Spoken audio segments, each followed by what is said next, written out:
I think you made a great point, Jagdish, because if we step back and look at that question in a little more detail, and even in the India context, right? I think we'd all agree who's listening in today, right? India produces the world's largest female STEM graduates, right? But if you just then go on into the pipeline, one third of them only make it even into a career in technology. And then as you go into the pipeline even more, it thins out, right? So there's even less than even that number of women who stay out after 5 years. And I think there's multiple reasons for that, and I think it's also very important to acknowledge the fact that this is a big problem if we don't solve it in a very sustainable way.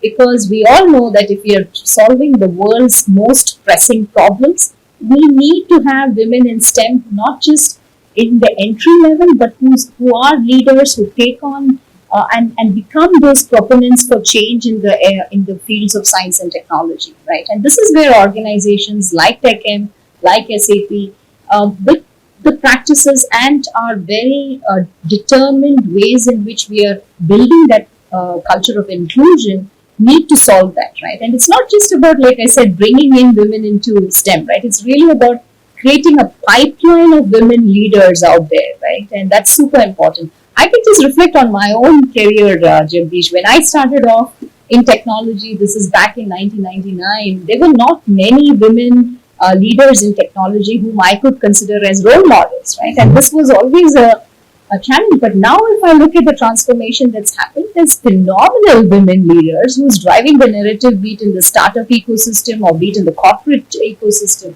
But I think, it's work needs to be done, and this is where organizations like us really need to make that effort to make sure that we change that. And to all women listening in, right, finally it's also up to you to take charge, right, to stay focused on what is it that you want to achieve.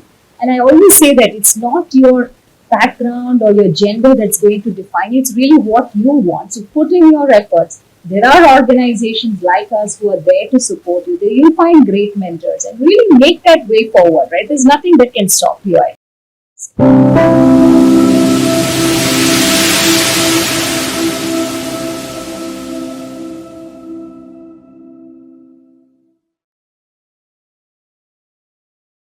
Yeah, Jagdish, I never had like a 10-year career plan. But I was always curious, and I got my first computer when I was age 12, roughly. Initially, I only used it for gaming, but then I learned that you also can do more with it. And I started programming, I was like 14, 15. So today actually would be even easier. So you can learn much earlier today. Everything is online, everything is open source. Programming languages, very easy. So actually there's a lot of opportunity. I started a company when I was 17 to building back then websites and doing programming. So therefore you need to be curious, you need to be a little bit brave to jump into a few waters you don't know yet. And then you need to find your passion. For me, I got to know short story. I got to know a photographer. That photographer had 4 children, happy family, but he was traveling a lot, taking pictures, and then spending most of the time behind his computer, taking pictures. And then people would call him, magazines, he was a photographer in German gymnastics. Then he would search those pictures online, burn them on a CD, go to the postal office, send it via post. Very inefficient process. So our company, a friend and I, we built him basically a photographer ERP system. Wow. With payment, everything. And then for me, I saw how he then could actually he earned a bit more money. Mm-hmm. But even more important, he had more time for his family, for children, his wife, and was much happier afterwards. And that for me was the pivotal moment that said, okay, I want to do something with technology that impacts people. And that is then where I searched, where can I best do that? And I studied business and computer science. I started doing a PhD at the best research chair for that in Germany. It also turned out this was one of the founders of SAP Hasu partners. I'm very thankful for everything he and the other founders of SAP have done. And then I follow through. Sometimes it's not easy. So I also had my challenges, but you must never give up.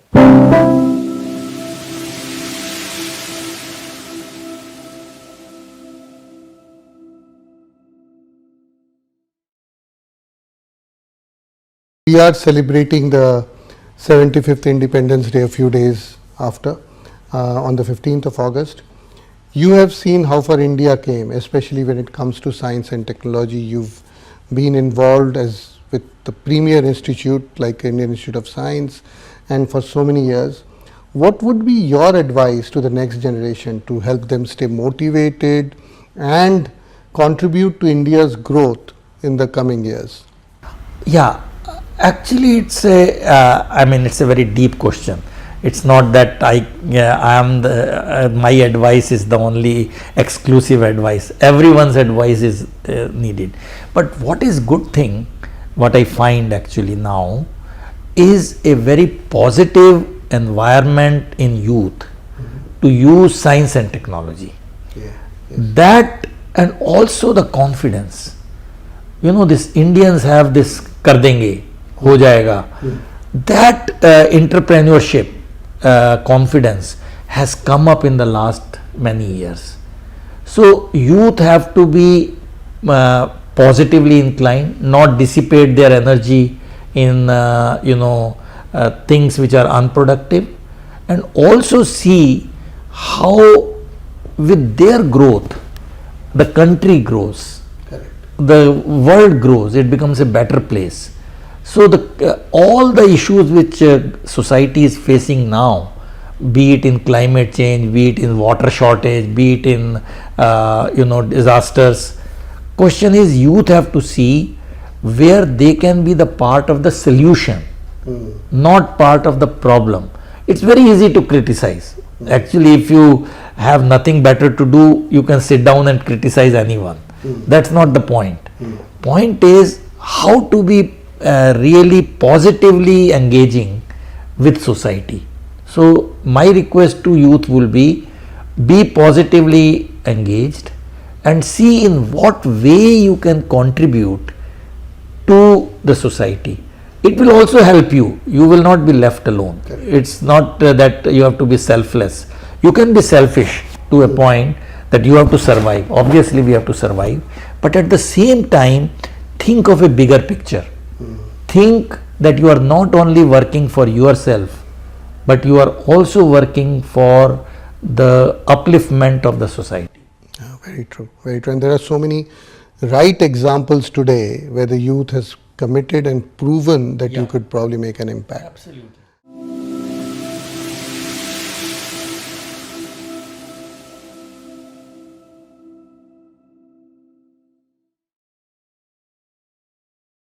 That sort of brings me to a discussion about something that I've always heard you talk about.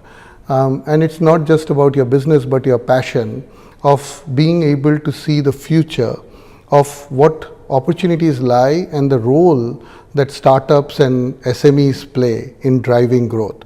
Not just, I guess, in India, but globally. And so would love to hear from that serendipity of nature to this opportunity of growth, which I think somewhere it's connected.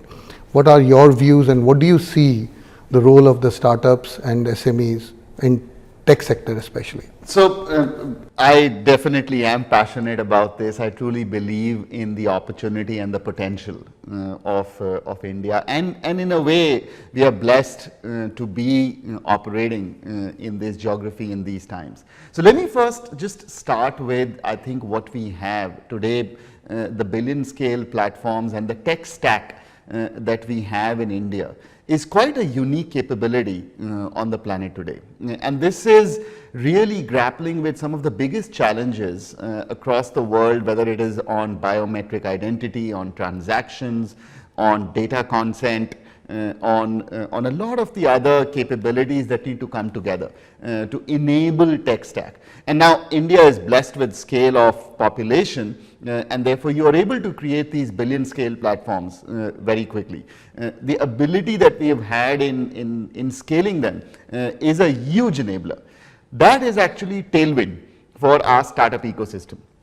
Now, very entrepreneurial system, lots of big problems to be tackled in the context of our geography, the economy, the society, and the startups are doing all of that in bringing it together, and they're helped by these billion scale platforms that are available, whether it is on getting the connected capability, nearly 750 million people connected to the internet and have the mobility to drive that. The transactions that we are having on UPI is really becoming a benchmark for the planet. That itself then scales and accelerates the startup ecosystem. Coming to the SMBs, I truly believe that when the Indian economy is more than half comprised of the SMBs, they will create a massive engine of growth as we go along. It is also something that has been proven that India has leapfrogged in many tech waves, and I do believe that this billion scale platforms, the innovation driven by the startup ecosystem, is going to seep into the SMB ecosystem in many different ways, and we'll see SMBs powering us in a big way. Now, as you noticed, I never talked about in this of the very significant innovation driven by our IT companies like yourselves, by a lot of the core sectors of the economy like banking, manufacturing. There's a lot of good work that is happening across the board. The last bit I would say, it's quite paradoxical. We say that we have amongst the biggest scale on this tech stack on the planet. When I say 800 billion people are connected to the internet, that also means that nearly more than 500 million people are not.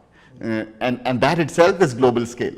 So it's quite a paradox that you're working with, that you have this capability to work with a very large population and capability on the planet, while at the same time you have the opportunity and the responsibility to bring so many more on board as we go along. And that, I think, balance is something that is just so inspiring and exciting for people who want to make an impact. No, you're right. I mean, I think at the end of the day, the impact that the startups and the SMBs can make for us is not just limited to what we talk about in terms of jobs, right? But it's about totally, when we were starting the conversation, you talked about disruptors and innovators and people who are challenging the norm in every sector. And I think that's a big expectation from that sector. And obviously, the businesses that we are in, there's a big role for these businesses to create that deep tech spark, right? Which is probably something that India has a great opportunity to do.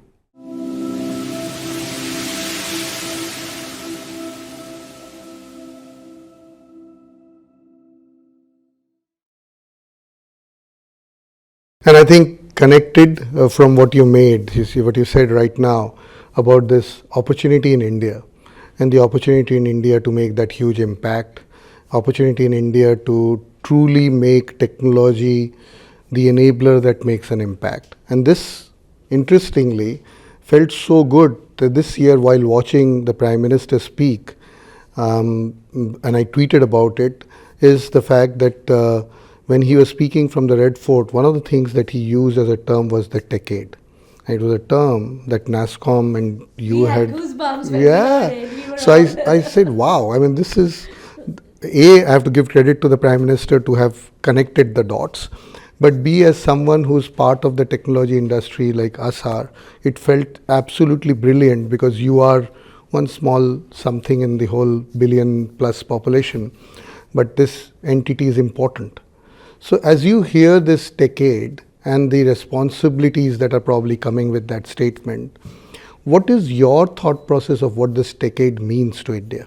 What do you think it will mean? You know, the word decade was coined by our head of marketing and innovation, Sangeeta, and head of communications, Kavita, way back in 2019. And we first talked about it in NTLF 2019, where we're talking about the coming decade. What it meant at that point in time were, we were thinking about what will define the next 10 years. And what we realized is the next 10 years, the sense of urgency to solve some of these big challenges we are facing, be it climate change, be it the food crisis, be it the water crisis, whatever, is going to be the highest we have ever seen, because we're truly running out of time. We can't say that we'll wait another 10 years to solve for these problems. It'll become too late. It will become too late, right? So we realize that this is a very unique moment in time for us. You know, the sense of urgency, I mean, we are reaching that period where we know that if we do not solve for some of these big problems, you know, humankind is going to be at risk, right? And the only way we can solve for some of these big problems is by using technology. And using technology in ways that we have never used it before. This pushes the envelope on, you know, our ability to use technology. And therefore, if it's going to be a decade defined by the power of technology, or our ability, the human's ability to use technology to solve for these, what should we call it? And that's where the name Techade came from. That this is a decade that will be defined by not just by technology, but by technology's ability to solve problems, right? So to create impact. So to hear and I remember when we had shared this with the government, I think the Prime Minister immediately picked up on it, because I still remember my first meeting with him, which was before he became Prime Minister. He was Gujarat Chief Minister, and I had just come back to India, and I met him as head of Intel, and I was talking to him about all our plans and what we want to do. And I still remember something he said. He said, technology is as good or bad as the impact it creates at the bottom of the pyramid. So think about that. So when you talk about all the excitement around technology, the question I'll always ask is, what difference is it making at the bottom of the pyramid? And if it's not, then, you know, there's a serious question mark there. And I think that was a fantastic question. It left me thinking a lot about what we do and how we do it. And frankly, it changed a lot of things we were doing in India at that point. And that has always been a compass, right? Because we have to solve for problems that truly impacts, that starts by impacting the grassroots level and then goes up. So yeah, I think it's an incredibly challenging times, incredibly promising times. But the hero in this chapter is not going to be technology, it's going to be us. We are the main character, and we have to figure out what role we want to play. So that's why it makes it, that's why the whole human-centric technology aspect becomes tremendously interesting. And the impact it makes on the bottom. Absolutely.